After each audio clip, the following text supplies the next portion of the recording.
In this MyPlace Learning short, we're going to be looking at the back panel app tab as of version 6.3.19. It can be found by first scrolling to Settings in the side panel and clicking on the App Configure section, which will expand.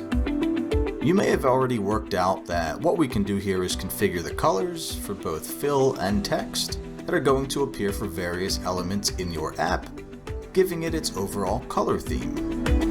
I should point out that we also have this Login UI tab and the Buttons tab that are used to do the same for their respective elements.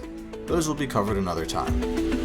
Now, it will take a little bit of time and experience with the app and perhaps a bit of trial and error to see which elements may look best with certain colors for your desired theme.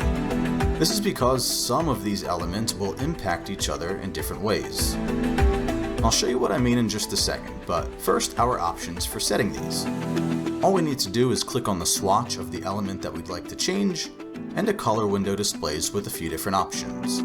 We've got some pre-selected colors, color sliders and pickers, including for opacity, and even fields for manually entering a hex code or RGBA.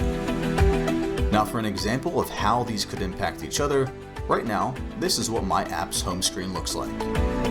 If I change the fill color for the venue selector to be the same as the hero/brand, and save those changes, and reopen the app, now the venue selector blends in with the top section, makes it difficult to see. That could be improved by changing one or both colors, or even simply changing the opacity for one. One last thing I'll point out is that we can opt for a drop shadow to appear for buttons and cards. I've got that on right now and we can see it implemented in my app.